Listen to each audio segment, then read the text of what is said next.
Good evening. We welcome you to the Union Bridge Town Council meeting. This is a virtual meeting again this evening. It's July the 27th, 2020, and it's 7 p.m. and we'll start our meeting. We're going to go right to opening of our meeting, and we'll have approval of the minutes and operating statements from June if everybody's had a chance to go over those.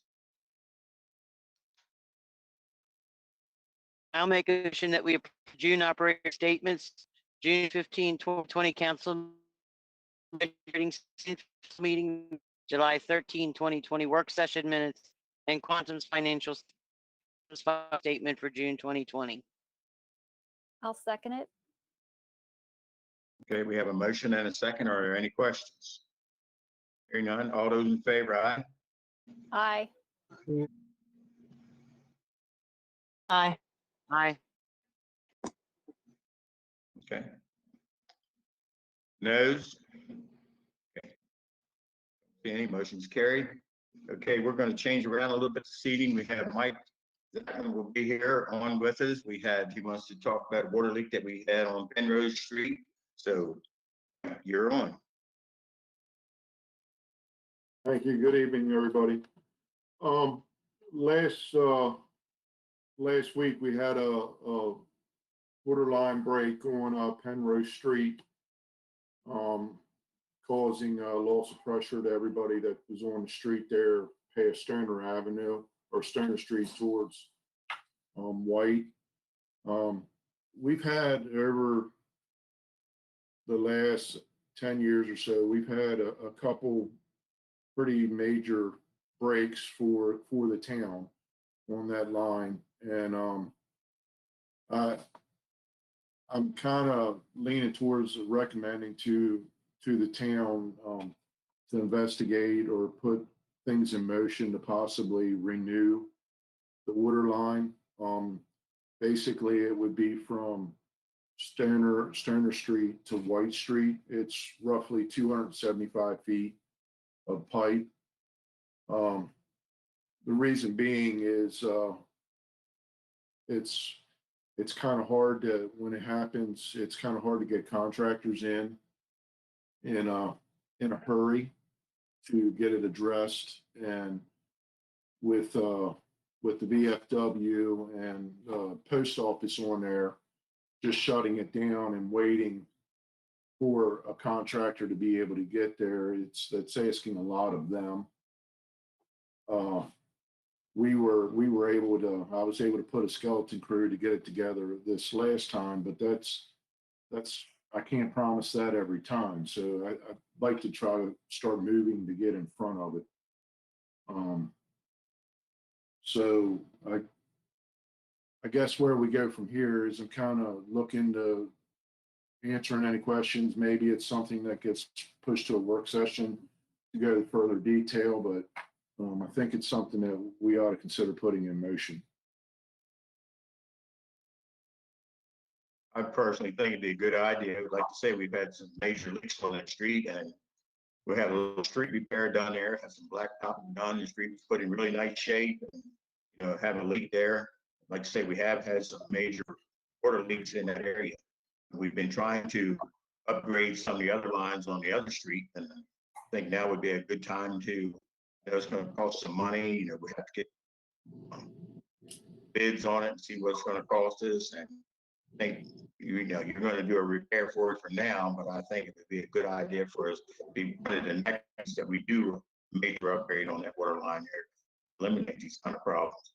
Really where some of our water leaks have been going, because leaks down far enough in the ground and then finally it leaks to the top. So the ground gets saturated underneath and then it comes to the top. There could be, some of our leaks that we have been able to find. What's the council's wish? Want to start to investigate this? Sounds like a good idea to me, Perry. I agree. Yes, I agree. We need to find out what's going on and get it fixed for the people. I agree, same thing. I know it's inconvenient for you, Amy, because you get phone calls in the middle of the night. People don't have their water pressure, or they have groundwater. It's Yeah. just one of those unexpected things that we have to do, and try to be a Can I take a benefit to your time out town, of and any- that's also. Perry, Yeah. I don't know if you're in a bad area, but you're breaking up and you're very blurry. So it's hard to understand everything that you're saying. Are you in a different room than you used to be when you were on? No, same room. Okay. Well, I guess we'll have to try to cope with it, but you're going in and out. But I'm having the same problem that everybody's going in and out on mine, so it might be my computer or something, or maybe location. Yeah. Okay. All right. Well, I'm sorry. Go ahead. Okay. So So, would you guys want me to kind of lead the way on that, solicit prices and different options? One option is kind of thinking, it wouldn't be large diameter pipe going in there. What's existing is only 1.25 inches. My thoughts were doing a 2-inch, and that's something there that could actually be directional drilled in. So you can basically be trenching up the whole street. You would just drop holes where the connections were. That would save money on street repair. And of course, you're not trenching the whole way or having that cost there also. Yes, Mike, I would say you lead the way on that. Get the Okay. job.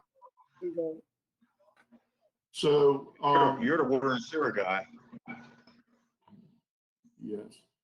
So, would it be, while we're talking, would it be an option that, I know there was talked about, there was going to be some other paving in that area.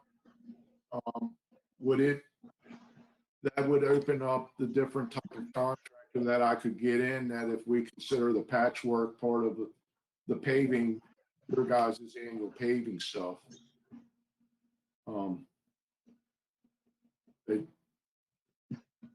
Just a thought I had. That needs to be talked about offline or something. I'm not sure. Well, Michael, also on the paving part, when we do our streets, I'm not sure exactly what time we're going to do our annual street maintenance. How fast do you, just off the cuff, how fast do you think you could put a line in there? So the project itself, if you do a directional drill, that'll move along pretty quick. They'll be able to drill the main line in probably in less than a day's time. And then you're just talking about doing the side connections. The question's going to be is the pricing and the process the town's going to be required to go through as far as bidding and stuff. So that's where I would expect the delay, as far as just getting things, get to the point that we get started. Once we get started, it'll move pretty quickly. Okay, because I'm maybe looking for, we're trying to coordinate the community center, even on the streets. And so Mike Reynolds has some little bit of work to do yet. And that's it. So we may be sticking a month or two, maybe in September. I'm not sure. Let's make it move. Yeah, so I wouldn't expect, will maintain, but I wouldn't expect this to get started probably till late September, something like that, till we get something together and get you guys to look over it and approve it. May happen faster than that. It's all, I want to try to coordinate it that if you guys are willing to do the paving part, that we can get it done in time to make it part of your paving. That's what I would do that with it. Yeah, okay. All right, we'll talk about it later, Mike. Okay, that sounds good.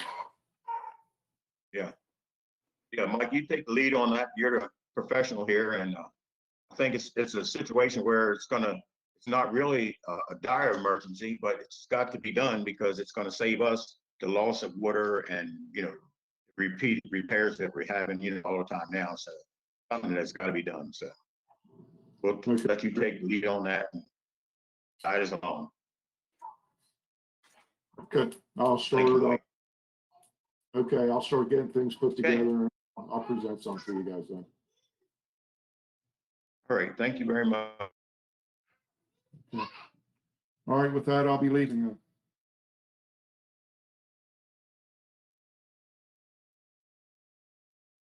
Okay, thank you. All right, get down to the mayor's report. I don't know how long we're gonna have to keep on doing these future meetings like this.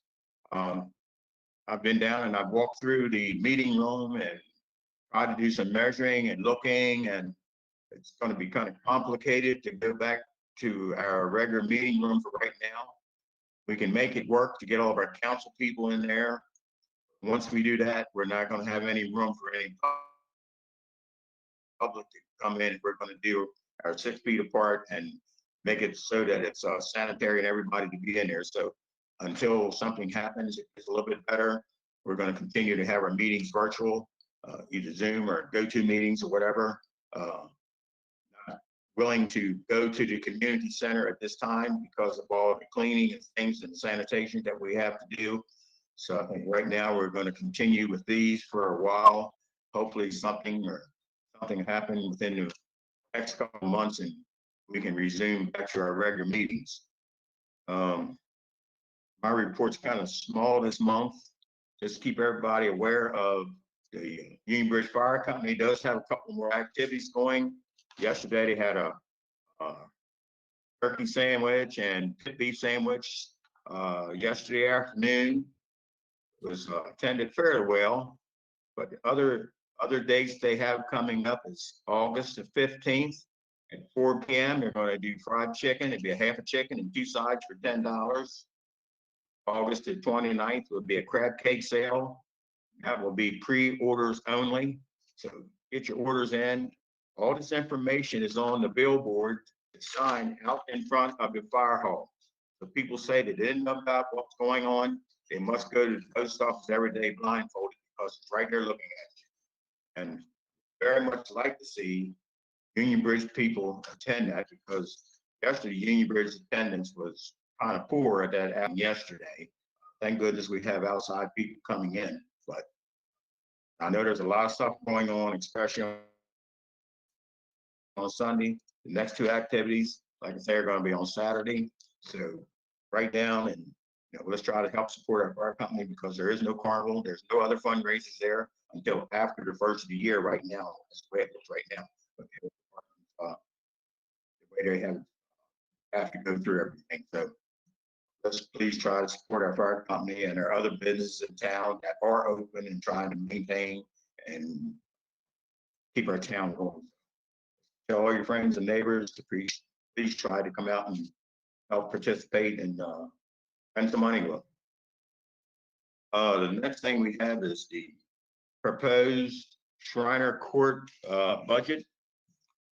They have a proposed budget for this year, 2021, of $147,260, and something that we do every year for Shriner Court.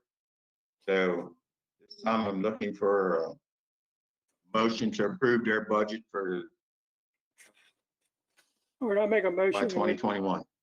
I'll make a motion. We approve it for 2021, $147,206.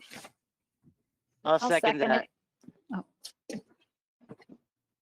Okay, we have a motion and a second. Are there any questions? Hearing none, all those in favor, ayes? Aye. Aye. Noes? Motion's carried. Next, another project we've been working on for about a year is paving at the community center. And Donald's been working with that with White Pine Contractors and the other people getting bids. So this is a project for the community center that Edgar's been wanting to get done for some time because it is like running over wagon wheel running over the country mountain up there. So we had 3 bids. Donald, you want to explain your bids that you got on that? You work with these contractors? Okay, like Perry was saying, we had 3 bids come in. White Pine came in with the lowest bid of 38,000 and some odd dollars. We have substantial more money on that grant, which Mike is looking into to see if we can use that extra money that's left over to put on the building up there and the roofs and whatnot. I don't know how fast Mike can find this information out, but even though it was a low bid, White Pine will do the job as everything that was bid on is required. So when it gets done, it ought to be a nice looking job up there. We ought to have a lot of parking, extra spaces, and that old tar and chip will be gone. So looking forward to have that done. So that's what And happened. according to your, what you've done here, Donald, it shows that actually there was a mistake on the way White Pine bidded it. They didn't include everything or something at the time, so they have to honor the bid that they turned Yeah. in because they didn't. That's correct. He has a new estimator, and they did not put the lower parking lot on. And so I spoke with the owner of White Pine, and he said it was his mistake, and he doesn't do business that way, and he will honor what he put in. So we just have to take a hit on that. So the whole job's going to be done as it was put in the RFP for the price of $38,265 by White Pine, if you guys accept them as the bidder. Well, But this time I'm looking for a motion to accept White Pine's we accept low White. bidder. I'll second it. Who made Have the a motion motion? and a second to approve. Donald, Who made the motion? Made the motion, Dawn. Donald made the motion. Okay, thank you. $38,265. We have a motion and a second. Are there any questions? Hearing none, all those in favor, ayes. Hi. Aye. Aye. Opposed? Motion carried. Okay, we're gonna move right along. All I have on my report for tonight, we're gonna move right on to John's report. So John, you're up. All right, thank you, Mayor Jones. Good evening, everyone. So we have 2 things on my update tonight. The first is ordinance number 316, which is up just for introduction tonight. This is an ordinance that addresses 2 things. The simpler of the 2 is the language that we've talked about, removing the Carroll County residency requirement for the town zoning administrator. So in section 15.1, which is towards the end of ordinance 316, you'll see that language. And also, while we were at it, we added the ability of the town council to appoint an assistant zoning administrator in the event that there was a conflict of interest and the zoning administrator could not act. Then the town could step in fairly quickly and appoint a substitute to act in the zoning administrator's place. There was no such language in the original ordinance, so that just seemed to be the time to address that possibility. The only other changes really of substance, well, they're not even of substance. The old ordinance referred, or the old language referred to the ordinance, but as you all know, several years ago, we codified the ordinance. So you'll see where where the code refers to the word ordinance, it now says chapter because it's now a chapter in the code. That's all that's happening there. The other part of Ordinance 316 has to do with the small cell wireless facilities. And I'm going to turn that over in a minute to one of our attorneys here, Mandy Porter, that worked on that and prepared that. Before I do that, I do want to kind of take a step back because this ordinance was referred to you by the Planning Commission with a positive recommendation. But you may recall that this issue of the small wireless facilities, the mayor has mentioned, and I've mentioned probably several times over the past 2 or 3 years, I would think. And the reason that the town did not act, you may recall, is that their MML had been working on a sort of a universal legislation that we were hoping to sort of piggyback on once that got resolved. Some of the other towns and municipalities jumped ahead because there were demands for these facilities and they couldn't wait. And back during this past legislative session, Mayor Jones came back to us with a report that MML had, I think, more or less given up for the time being and was recommending that each municipality go forward and put in place its own ordinance and code to regulate these facilities. As far as I know, there have not been any applications filed in Union Bridge to date, but there are a few of these in the county now. So our expectation is that that is coming, but that's sort of the background. And some of that we discussed before Mandy got involved. Now I'd like to introduce to you Mandy Porter, who is one of the attorneys in our office. Mandy presented this to the Planning Commission, and as a result of that, there were a couple of tweaks to the language. So what you have before you is what the recommendation is from the Planning Commission. And with that, Mandy, I'll turn it over to you.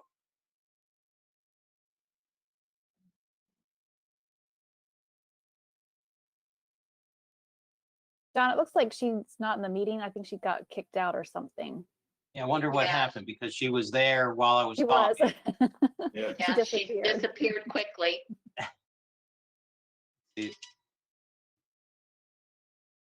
Okay, she's back on now. Okay. Mandy? I am so sorry. My internet connection went down. Uh-oh. Well, you're on. I just gave you a listening introduction that you missed. And but if you would, I think if you would, at this point, the ordinance is up for introduction. So I think the council has not really had a chance to discuss it. It's just something they knew that was out there. If you could sort of summarize what we're doing, and then they know that that will be up for a public hearing in about a month. Absolutely. So the ordinance that we are referring to is for the small wireless facilities. These small wireless facilities are the 5Gs. I don't know if any of you have heard those. Those are the new thing for cell phones, and they pop up a lot closer than the larger wireless facilities. And right now the FCC has guidelines for these small wireless facilities, but it really it has to do with it has to do with a few things, but not the aesthetics or certain requirements to basically keep the local municipalities safe and to make sure that you guys have guidelines that you want and you require for these small wireless facilities to maintain. Some of that has to do with maintaining it for right-of-ways, using certain equipment, colors, textures, design. The other thing that we included in this is also requiring small wireless facilities for a bond, so that way, if the small wireless facility, they have a structure that goes up, now, the bond will allow the town to take it down if they don't take it down themselves, or if they damage property. This is the same thing that is in for the wireless, the communication towers, that is already in there, and we mimic this in the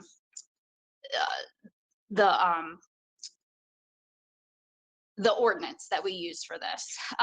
In addition to that, we also included language which goes with the FCC on how much fees, as far as application fees, can be charged. It's for application fees, it's a $500 upfront application fee. Then there's a reoccurring annual fee of $270, and then if there's a new structure that has to be built, as in a pole, it requires $1,000. And that follows the FCC, but that is really the only guidelines that the FCC gives to local municipalities. And right now, Maryland is one of, I believe, 8 or 9 states now that doesn't actually have any statewide legislature, that they let all the local municipalities figure out how they want to do this. And the more that you have, these wireless facilities can't just come in there and pop up, and just follow the FCC guidelines. This allows for you guys to have a system and be able to have how you want them, how you want the structures to go up, and once again, aesthetics. And that's really, that's what this ordinance is about, is to protect the town of Union Bridge.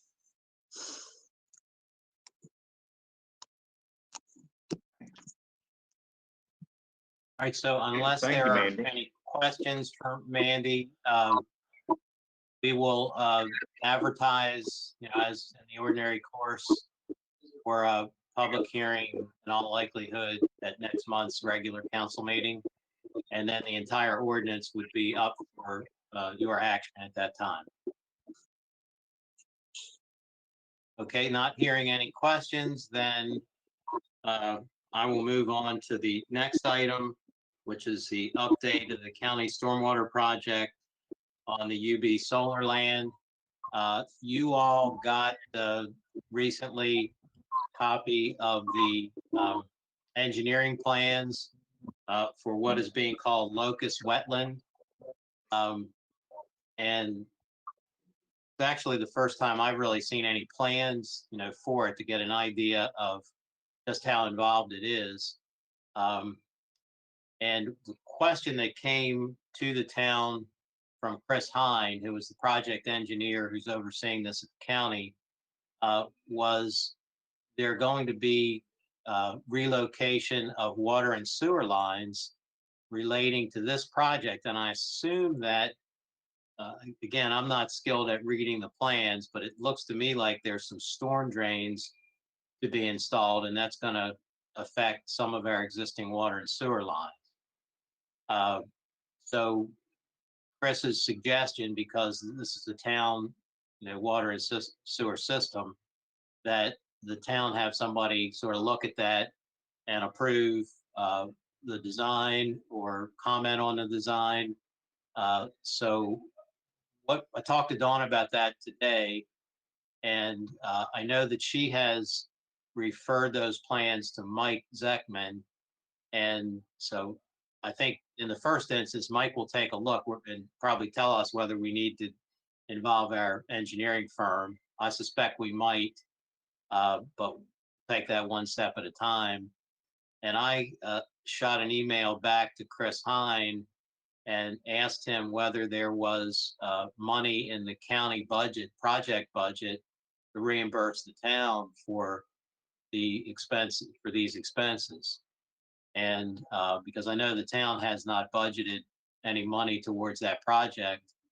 And, frankly, I don't know, haven't been that involved in the discussions on that project, but I was not aware that they would be asking for the town to step in on an engineering level and comment on design.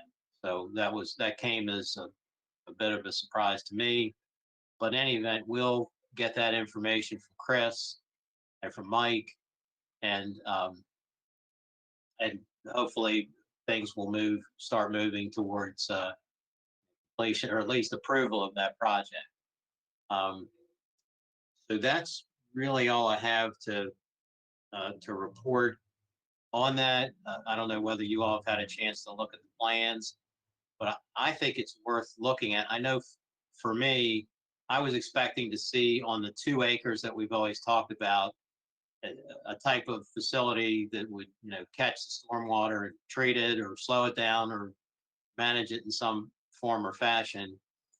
But this drawing actually extends up to Main Street. It looks like involves more than what I would have thought. But now that we have a chance to look at it, you'll have a better idea of what it's about. And I would imagine at some point, Ned, I also talked to Ned Cuman about it, and I would imagine that he'll also bring it to the Planning Commission just so they know, what it's all about. So I guess stay tuned on that one, but that's the latest information we have. And of course, that's the same land that UB Solar is obligated to sell to the town at fair market value, which at this point we think is pretty much nailed down at $5,000 an acre. So pretty reasonable price. And that money is in the county budget for the project.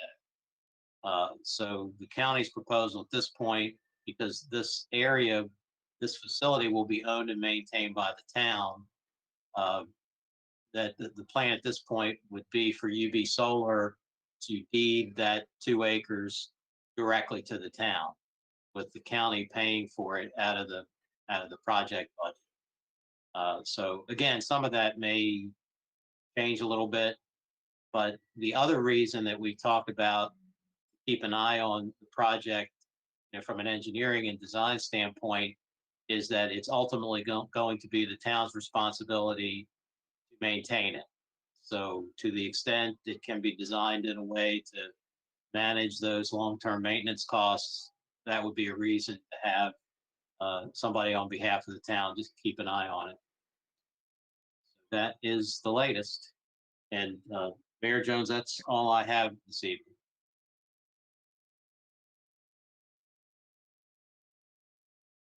Okay, thank you, John. Just for the council to be aware that this WRCC, I've been working on this committee with them for like probably the last 5 years. And what the county is doing with each municipality, they're coming up with a certain amount of stormwater that you have to retain. And they've looked at Union Bridge over the last several years with a project that they can do here so that we can come up with our state standards. So this area came up about 3 years ago. The county's been working with it. And the county, so far, the county has, between the county and the state, they've spent multi-million dollars over Carroll County with these projects over the years. So this is just a portion that they're finally getting to Union Bridge, because we have been taking money out of our county, what we get from the county budget every year, to go toward this maintenance fee so that we can come up with our stormwater management. So now it's Union Bridge's turn. We don't know what these costs are going to be, but what they've done over with the other municipalities, they have come up with the money within that budget to maintain these projects. And just to let you know that they've got a big project going on in Westminster right now. They were several years working on it. They're hauling dirt from Westminster on railroad cars up to New Windsor. They unload railroad cars. If nobody's seen it, they have a little crane, a little excavator that is on top of the railroad car. They dip the dirt out of the railroad car and they put it down, and Stanball's Excavating has the job. They haul dirt from railroad cars over to where New Windsor's old lagoon used to be. They're filling that in. That project will soon be done. Then they're going to go back down and bring the rest of this dirt from Westminster up to right next to Wakefield Valley Road to another site there. So this project is multi-million dollars also, and is being paid for, through the county and the state, and they have some very good grant people at the county level that's been getting this grant money from the state to take care of these projects, which I assume they're going to do the same with us, because all the other projects that I've been setting in for the last 5 years includes the engineering and costs like that. So we're just now getting our portion of the work done. So it's been a long time getting there. It's going to be really nice when we get done, because we do have a lot of drainage problems in this town. And done, we're hoping it's going to work. At least it works for another 100 years. I won't be around to see it. So we're hoping that lasts that long anyway. Mayor Jones, Okay. Mayor Jones, Yes, John. if I could, just so I understand what has been said at the WRCC meetings, are you thinking that the town is going to be entitled to reimbursement for its own engineering costs? Well, most of the time is the engineering and stuff has been paid for. It's been included within the grants. Most of the towns have a little bit that they have to invest, not near what the project usually costs if you bid it out for yourself. So once they get into this project, we're going to have somebody there to oversee the project, because like you say, when you look at those plans, it is a pretty big project. They're also talking about asking the town to do inspections, and but it wasn't clear who was paying for this, so that's what I'm trying to get clarified for us. Now, the main engineering, which has been done, at least the first draft that you see on those drawings, yeah, that's clearly all being paid through the project. But I don't know how many of the other projects involve relocating, municipal utilities. Probably there's some out there. Maybe there is some precedent for how this will be handled. But if anybody hears anything, let us know, because we're trying to work that with our project manager on this case. Okay, we probably having a meeting this week or next week on the WRCC, and I'll get some more information on it. Chris usually does a pretty good job keeping up with this kind. They have a certain amount of money they have to spend, and I know this project has been there for a couple of years, and we have to come up. Union Bridge has to get up there so that their project covers the percentage that has to be done with the state. So I know they're really pushing for this. So hoping that there's still a lot of money there available through them. Find out at our next meeting. Well, we just need to be careful, because we don't know what kind of income we're going to get in this year. So it is real important if we know what the town is going to be responsible for in payment, and as much as we can get from them to cover it is going to be a huge help. That is a big budget item for everybody this year. We'll keep on top of that. Okay, next thing I have on is Brian with us tonight. I have Brian Police on here. We have police report. I don't have anything. Dawn, did he send anything again? No, Kalin? he didn't send anything to me now. Okay. All right. I haven't seen anything All either. right. Okay. We'll move right along to public comments and concern. See Sherry's on here, so Sherry Thompson, you're up in center.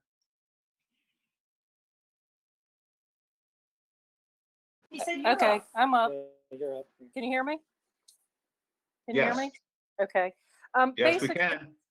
I'm here on behalf of Union Bridge Gift and Thrift Shop.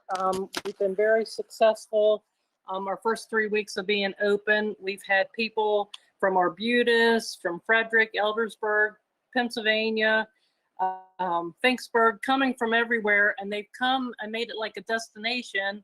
And while they're visiting the store, we've encouraged them to patronize the food establishments and the other businesses in town. And it's been a very positive, upbeat relationship that we've got.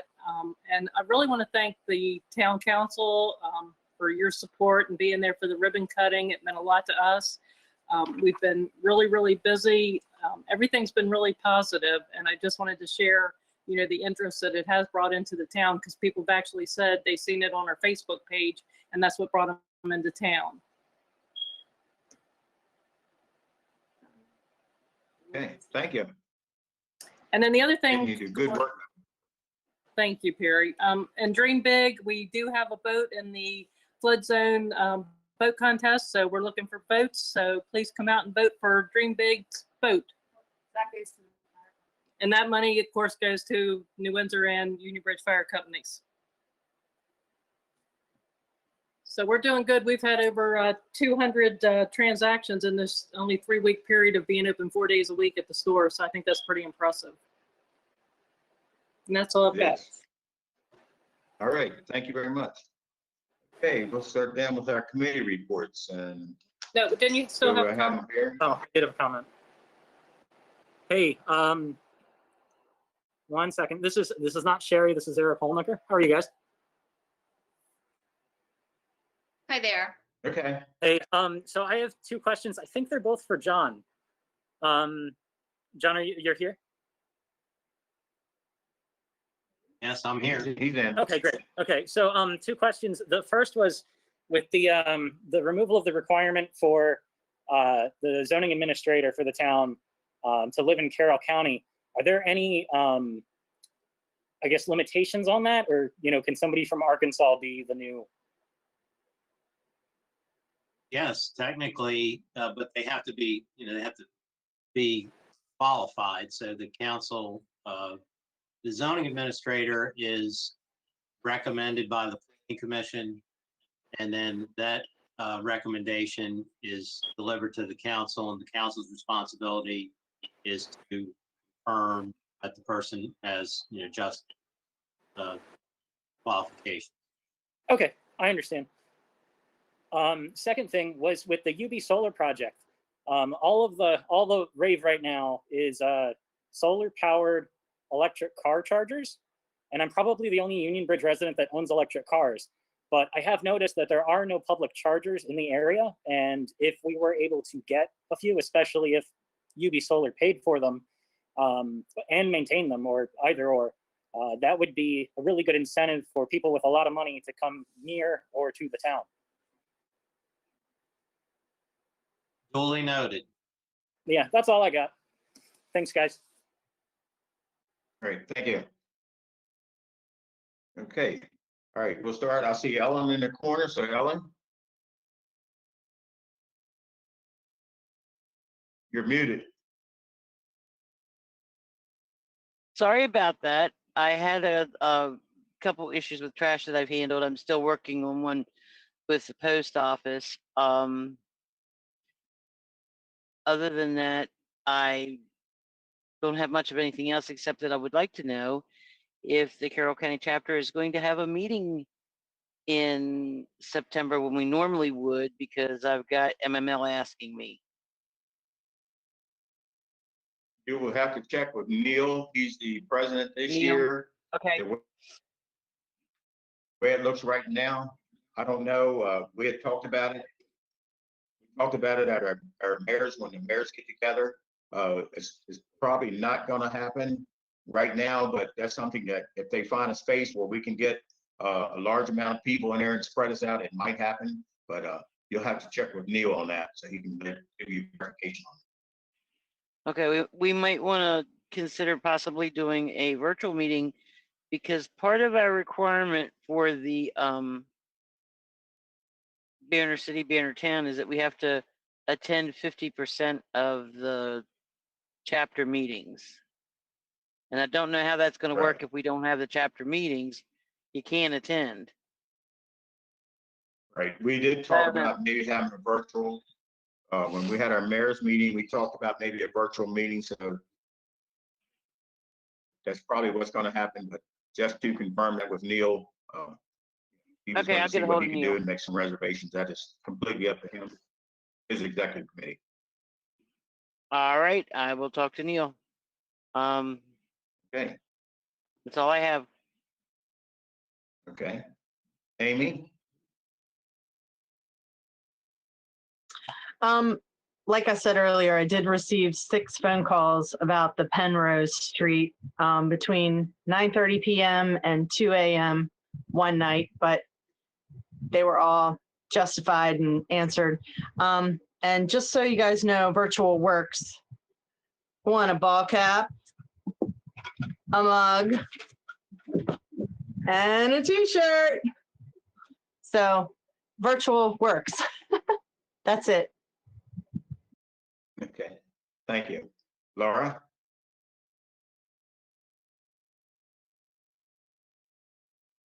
All right, so I had a busy month. I reported about 4 lights that were out in town. I went to Hanover and picked up brackets for the military banners. I don't know if you can see this. You can't really see it, can you? I made, Dawn and I went to Sheets, and we bought $55 gift cards for Sheets for the seniors for the carcade. And I made little signs that said, "Congratulations to the class of 2020 from the town of Union Bridge," and we donated them to the senior carcade. I attended the virtual MML conference. In case you hadn't heard, Mayor Jones became president of the MML, of the Maryland Municipal League. And during the closing session, the gavel was handed over to him. And so he could begin his 1-year term. So congratulations to President/Mayor Jones. And good luck for, best wishes for a successful year. I attended the Dream Big Union Bridge grand opening of the Union Bridge Gift and Thrift Boutique. I attended the Dream Big Union Bridge meeting with Mayor Jones. And I wanted to let you know that the rooster has been rehomed. He is now in, that was from an anonymous phone call that someone had complained that I had a rooster. He's been rehomed to a homestead in Woodbine. He lives with 3 goats, 2 turkeys, 2 potbelly pigs, about 4 ducks, dozens of chickens and peeps, and an emu. He seemed very happy when we dropped him off, and the owner was very happy to get him. So that's about all I have. Okay, thank you. It's a shame that people didn't live in Union Bridge about 15 years ago when Mary Clinton had her peacocks out there, because they would wake you up every morning, wouldn't they, Donald? You hear them things all over Union Bridge. I enjoy hearing them. I didn't, roosters didn't bother me either, because I'm old farm. All right, Donald, while you're on, please. Well, Laura stole some of my thunder. I do like to congratulate you for being our president of the MML. That's quite an accomplishment. And also, that's quite that young man that brought up about a plug-in. That's a pretty good idea, I believe. I mean, everybody is, my wife has a hybrid car also, but it's gas also, you know. So there is going to be more electric cars or vehicles around. So maybe that's something we could look into. I'm not sure where we would put one, but that's a good idea. On our park, I installed 2 trash containers at the boat picnic tables. And I checked this morning and they are being used. So that's a plus. I'm looking forward to maybe get some of these streets done once, like I previously stated, that Mike gets the grant figured out on the amount of money that we're going to have left over for the community center. So that's pretty much it. Okay. Thank you, Don. Edgar? Every time I get to talk. One thing, I'm still waiting on the other bid to come back on the roofs up at the center. If it don't soon get our call to contractor back, and we can go from there. Talk about this here electric car thing. The other year I talked to Don about it when I was down at the convention. The guy gave me some paperwork installing one of them, and we was talking about where we were going to put it, and it was suggested to put it in the parking lot of Bridge Square. So we can maybe talk to it again. I can see if I can find the paperwork on that. And we can go from there on that project. Okay? Yeah, there's a lot of information out on electric cars, and the county has them, and there are a couple around. BG&E, they were involved in it. Some of your other power companies. So there's a good bit of information out there. There is some, I don't know exactly how much, but there is some grant money out there available to help install these battery charging units in. So it's something I guess we should start to look at. But I think when you talk to some of these other towns, the problem you have is that they put 1 or 2 units in, and they have people that live there that are using those spots all the time. And then when people come to town, they still don't have a place because the people that live in town are using those spots rather than their home units. And then when people visit, they still don't have a spot because they will be managed just like a regular parking space. If they're overtime parking, they'll get a parking ticket or whatever, because the other towns have already had those problems with people just parking their cars there, keeping charged. And when your visitors come, they still don't have a place to go. So there's a lot of work that has to be done on that. Like I say, they've had them at the MML conference for the last several years. Tawnytown has a couple. Actually, theirs is at the Antrim, and the city of Westminster has a couple. They have them around the parking lots in Westminster. So it's well worth looking into at this time because there are starting to be more and more electric cars. We will look into that. If I could just add one quick, this is Eric again. Okay. Sorry, regarding the chargers. I've done some research myself because I have a commercial property. I almost consider just sticking a commercial charger in my backyard on my parking pad. State of Maryland is doing a $5,000 grant right now to cover costs. There's also a federal one that covers up to 30%. I don't know when either of those expire or if they've changed, so I'll do some research. I could drop it off at Town Hall if that works. That'd be That will fine. help, yes. Cool, wonderful. I think that's all I got. Yeah, The only other thing is, yeah, what you have to, sorry, Perry, didn't when mean you to look cut at you off. those, when you look at those, some of those grants are for people to put them in their homes. Make sure that there are ones that they're going to put and help out with the municipalities, because there's a big separation here. When they talk about federal government was giving a lot of grants for electric cars. Just to let you know that through the state of Maryland, they are talking about, and I hope they don't do it, is pass legislation. There's legislation talking about starting to charge for electric cars because they're not getting money for highway user revenue, and they're not getting money to repair bridges because of the electric cars. So you're gonna get incentive to get an electric car, but in a couple of years, it's probably going to cost you more for the electric car because you're not getting highway user revenue and they're not getting money to build the bridges. So they're going to put, it was in legislation this past year, but its session was cut short. It didn't get through. So Right. sure it's going to come up again this coming year. So it's something to really keep an eye on. Yeah, the other thing to consider, you brought up a really good point with people using instead of using the chargers at homes for public spots.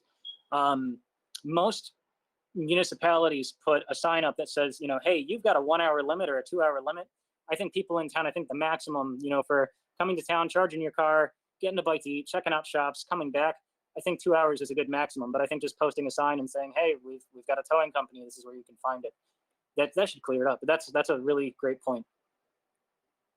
Okay. All right. Thank you. Yep, that's all. Speaking of conferences, there will be no fall conference this year in September at College Park. I had a board meeting with my executive committee from MIL 2 weeks ago, and we made the decision that we will not have a fall conference. Last year's attendance was about 600 people, and we were going to College Park this year. They do not have a facility big enough that would handle those amount of people with keeping 6 foot apart and what they were planning. So the fall conference will be another virtual conference, just like the summer conference, and information should be going out pretty soon about that. So summer conference virtual was very successful. We got comments back from people, and there was only 1% of the people that was very unsatisfied with the summer conference being virtual. It was the average was about, I think the biggest average was about 70-some%.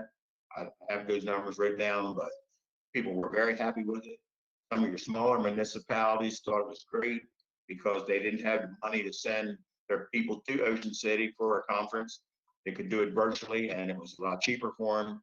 So you're probably going to see in the future, it's going to be offered, even if they do go back to Ocean City, there's also going to be conferences that is going to be virtual for people to attend because of the cost. So one thing we're looking at with our board meeting right now, and that's probably going to happen. So keep you up to date as soon as we find out about the virtual meeting for this fall. So that's probably where that's going to happen at. I don't have anything else. Do you have anything else for us, Dawn? One thing, everybody got in their packet, the monthly grant status report from Mike Reynolds, and I just want to make that clear that this, the report will be attached to these minutes. Okay, Then that's all. okay. All right, next thing I have here, our next work session is going to be August the 10th. Our next council meeting will be August the 24th. So hearing nothing else, we're in line for adjournment. I make a motion that we adjourn the meeting. I'll second that. Okay, we have a motion and a second to adjourn. Are there any questions? All right, great. Thank you, everybody, for being here tonight with us. No questions? All those in favor, ayes? Aye. Aye. And you noes? Thanks for being with us, Mandy. Thank you for having me.